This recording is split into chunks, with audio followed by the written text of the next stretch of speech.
বন্ধুরা, আজকে আবারও চলে এলাম নতুন আরেকটা রেসিপি নিয়ে। আজকে এই মাছটা এনেছি আমি বাজার দিয়ে। তো মাছটাকে আমি পরিষ্কার করে নিয়েছি। তো এবার এই মাছটাকে আমি সর্ষে দিয়ে রান্না করব। তার জন্য আমি এখানে 3টে বড় সাইজের রসুন, কাঁচা লঙ্কা, পেঁয়াজ আর সামান্য ধনেপাতা নিয়েছি। এগুলো আমি কেটে রেখে দিয়েছি। এবার আমি রসুন, কাঁচা লঙ্কা আর সামান্য পেঁয়াজ আর সর্ষে পেস্ট করব। তো তার জন্য আমি সর্ষেটাকে আগে ভিজিয়ে রেখে দিয়েছি, যেহেতু একটু শক্ত হয় তো তার জন্য এটা পেস্ট হবে না বলে আমি আগে গরম জল দিয়ে একটু ভিজিয়ে রেখে দিয়েছি। আর এবার আমি মিক্সারে এটা নিয়েছি। এবার এটাকে ভালো করে আগে ধুয়ে নেব। তো এবার আমি এটাকে ধুয়ে নিলাম। এবার আমি এতে দিয়ে দেবো রসুনটা। এখানে আমি 3টে রসুন নিয়েছি। এবার 3টে আমি রসুন এখানে দিয়ে দিচ্ছি। আর এখানে আমি নিয়েছি 8টার মতো কাঁচা লঙ্কা। আমি মাঝখানে চিরিয়ে রেখেছি, যে কাঁচা লঙ্কাগুলো আমি এখানে দিয়ে দিলাম। আর এখানে আমি দিয়েছি এখানে এইটুকুনি পেঁয়াজ নিয়েছি, মানে একটার মতো 2টো পেঁয়াজ ছিল, সেই পেঁয়াজগুলোকে আমি এখানে নিয়ে নিলাম। তো এবার আমি এটাকে ঢেকে এবার আমি ওখানে চলে যাব পেস্ট করতে। এখানে আমি নিয়েছি কালো সর্ষে, এটাকে আমি ভিজিয়ে রেখেছিলাম, এবার ধুয়ে নিয়েছি। এবার এটাকে আমি পুরোটা দিয়ে দেব। এবার একটু সামান্য পরিমাণে আমি জল এতে দিয়ে দেব।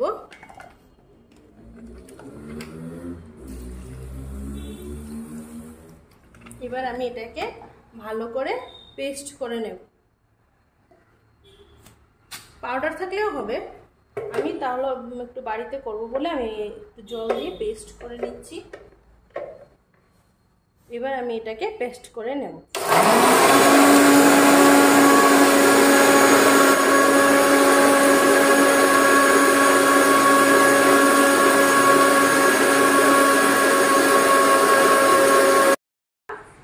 তো আমি এইটাকে এখানেই রাখবো সবার। তো আমি এখানে যেহেতু পেঁয়াজ দিয়েছি, তো এখানে আমি পেঁয়াজ কিছুটা রেখেছি, ওটাকে আগে তেলের মধ্যে ভেজে তারপরে আমি এটাকে দেবো। তো এখন আমি এটাকে ঢেকে রেখে দিই।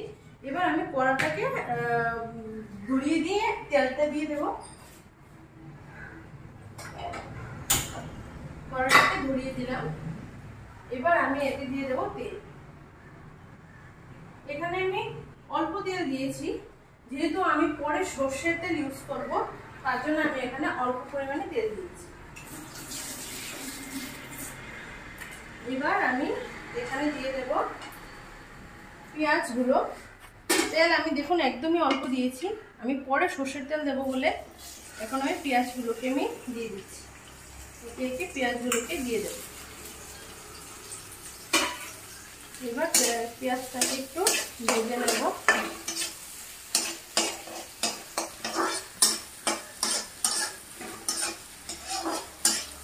পেঁয়াজটাকে খুব ভালো করে ভাজতে হবে যাতে। তো আমার পেঁয়াজটা ভালো করে ভাজা হয়ে গেছে।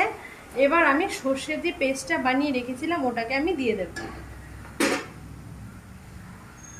তো এখানে সর্ষেটা পেস্ট করা আছে, তো এটা আমি আগে কড়াতে ঢেলে দিচ্ছি। তার আগে আমি এখানে একটু জল দিয়ে নেব, যেহেতু সর্ষেটা একটু হার্ড মতো আছে, একটু ঘনত্বটা একটু বেশি, তার জন্য আমি একটু জল দিয়ে নিলাম। এবার আমি পেস্টটাকে দিয়ে দেব।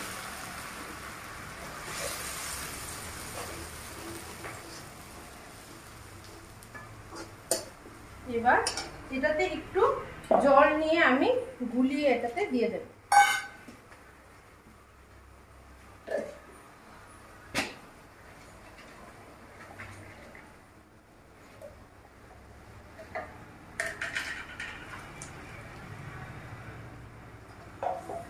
এবার আমি এতে দিয়ে দেবো একটু হলদি।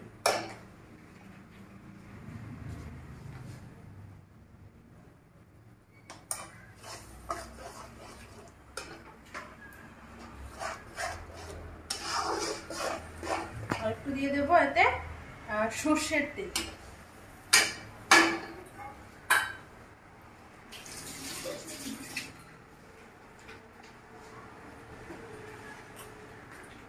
এখানে আমি কাঁচা সর্ষের তেলটা আমি একটু বেশি করে দিয়ে দিলাম। এবার দিয়ে দেবো এতে একটু সামান্য পরিমাণে চিনি। এখানে একদম সামান্য পরিমাণে আমি চিনি এতে দিয়ে দিলাম, যাতে একটু মিষ্টি মিষ্টি হওয়ার জন্য। আর দিয়ে দেবো এখানে 1 চামচের মতো লবণ।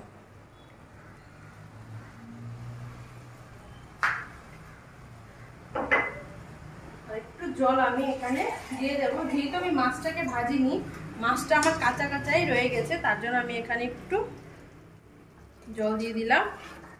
আর 1 কাপের মতোই দিয়েছি। এবার আমি এখানে মাছগুলোকে একে একে দিয়ে দেব।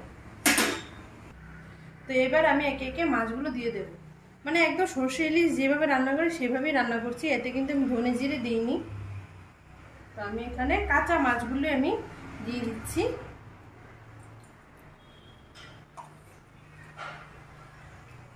এখানে সবকটা মাছ আমি দিয়ে দিলাম।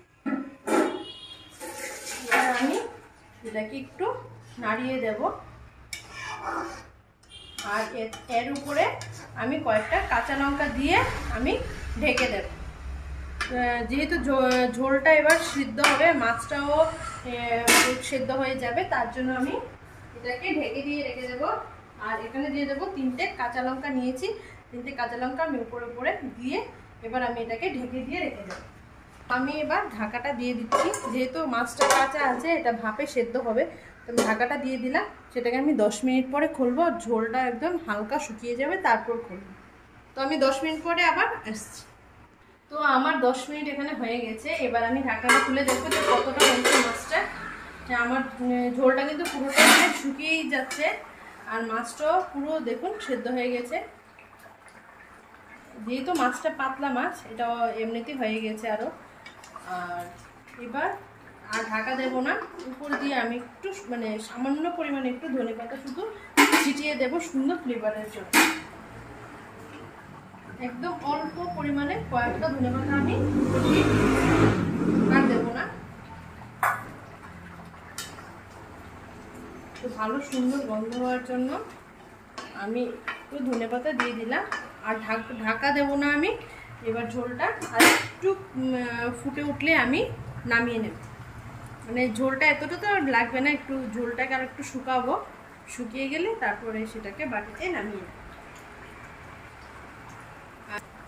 আর আমি যে এই মাছের মধ্যে মশলাটা রেডি করেছি, যারা বাঙালি ওরা তো আমরা জানি কি কি দিয়েছি, কিন্তু যারা এখানে লোকেরা ওরা তো ঠিক জানে না, তার জন্য আমি আবারও বলে দিচ্ছি। এখানে আমি মশলা দিয়েছি মাস্টার্ড, গার্লিক, গ্রিন চিলি আর অনিয়ন, এটাই হয়েছে মশলা।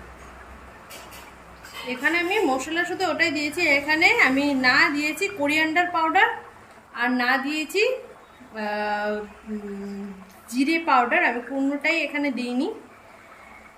এখানে শুধুই আমি দিয়েছি সর্ষে, কাঁচা লঙ্কা, রসুন আর পেঁয়াজ, তাও অল্প অল্প করে। রসুন মাত্র আমি 3টে দিয়েছি, মানে কি বলে 3টে কুচি দিয়েছি আমি এখানে কোয়া।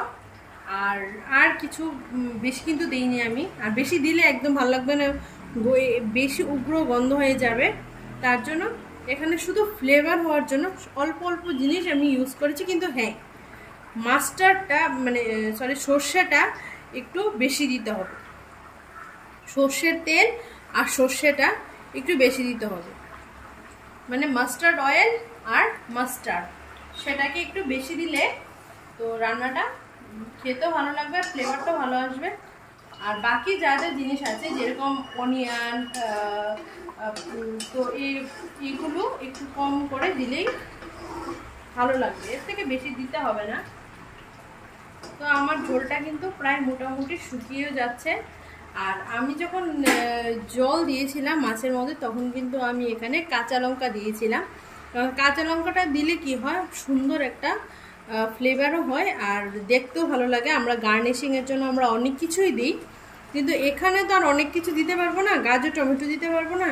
তো তার জন্য আমি এখানে কাঁচা লঙ্কা আর ধনেপাতাটা দিয়েছি, দেখতেও ভালো হবে আর খেতেও ভালো লাগবে তার জন্য।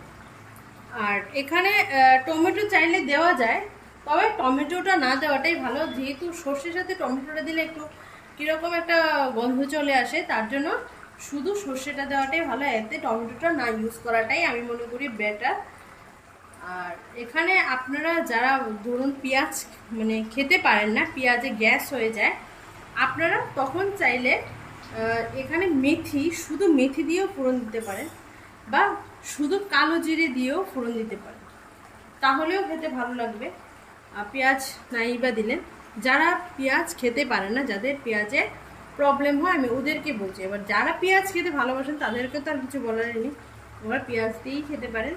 তবে আমরা যখন বড় ইলিশ মাছ রান্না করি, মানে ডিমওয়ালা চাকা ইলিশ মাছ রান্না করি, তখন কিন্তু আমরা এতে কালো জিরে বা মেথি দিয়েও রান্না করি। আমি আরেকদিন দেখাবো মেথি দিয়ে মাছ রান্না। আমি আমার ভিডিওতে হয়তো আগে ছিল একটা ভিডিও, তা আমি আরেকটা বড় আমি রুই মাছ এনে আমি একটাতে মেথি দিয়ে আমি রান্না করে আমি একবার দেখাবো যে মেথি দিয়েও মাছ রান্না খুব ভালো হয়। যারা খায় ওরা জানে, কিন্তু যারা কোনোদিন মানে দেখিনি বা শুনিনি বলবে মেথি দিয়ে মাছ রান্না হয় নাকি। হ্যাঁ হয়, মাছ রান্না মেথি দিয়ে খুব ভালো হয়। আর এখানে এবার দেখুন আমার কিন্তু ঝোলটা কিন্তু প্রায় ফুটে ফুটে তেলটা কিন্তু দেখুন আমার সাইড দিয়ে কিন্তু ছাড়ছে, আপনারা দেখতে পাচ্ছেন যে কি আমি জানি না, হয়তো ক্যামেরাতে সেটা আসছে না ভালোভাবে, তবে এখানে কিন্তু সর্ষের তেলটা সর্ষেটার সাথে মিশে মিশে ছাড়ছে। আর আমি সর্ষেটাকে বেশি শুকাবো না, কারণ সর্ষেটা বেশি শুকিয়ে গেলে তেতো হয়ে যাবে, তার জন্য সর্ষেটাকে আমি বেশি শুকাবো না। আমার কিন্তু ঝোলটা মানে জলটা শুকিয়ে তেলটা ছেড়ে দিয়েছে আর মাছটাও পুরোপুরি ভাজা হয়ে গেছে। এবার আমি আরেকটু হবে, মানে ঝোলটা আরেকটু শুকাবে, তখন আমি এটাকে বন্ধ করে বাটিতে ঢেলে নেব। আর গরম ভাতের সাথে এই মাছ রান্নাটা খেয়ে দেখবেন অপূর্ব লাগবে। আর এই মাছগুলো আশা করি সব জায়গাতেই পাওয়া যায়, আমাদের এখানে মানে কেরালাতে এখানে শুধু সব জায়গাতেই মনে হয় এই মাছগুলো অ্যাভেলেবেল আছে। তো এই আশা করি এই মাছগুলো রান্না করতে কেউরই মানে অসুবিধা হবে না যে এই মাছগুলো এখানে হয়তো পাওয়া যাবে না, না এই মাছগুলো সব জায়গাতেই পাওয়া যায়, হয় এখানে একটু বেশি আর এখানে অন্য জায়গায় হয়তো একটু কম। যাই হোক, আমার রান্নাটা কমপ্লিট, এবার আমি গ্যাসটাকে বন্ধ করে দিলাম। তো আপনাদের কীরকম লেগেছে অবশ্যই বলবেন, আর কারা কারা এরকমভাবে মাছ রান্না করে খান সেটাও অবশ্যই কমেন্টসে বলবেন, আর কারা মাছ খেতে ভালোবাসেন সেটাও বলবেন। মাছ তো যারা বাঙালি ওরা মাছ খেতে খুবই ভালোবাসে, তবে কিছু লোকেরা অনেক সময় ভিডিও দেখে বলে আমি তো মাছ খাই না বা আমার মাছ পছন্দ না, কিন্তু যারা মাছ খায় না আমি ওদেরকে তো বলবো না যে আপনাদের মাছ খেতেই হবে, সেটা আমি বলছি না। কারা কারা মাছ খেতে পছন্দ করেন সেটা অবশ্যই কমেন্টসে বলবেন। আর আমার তো মাছ খুব ভালো লাগে, তার জন্য আমি মাছের আর চিকেনের ভিডিও আমি বেশি দিই। আর আপনারা অন্য কোনো ভিডিও দেখতে চাইলে সেটা অবশ্যই কমেন্টসে বলবেন। তো আজকের জন্য এ পর্যন্তই, আবার দেখা হচ্ছে নতুন আরেকটা রেসিপি নিয়ে। আজকের জন্য টাটা।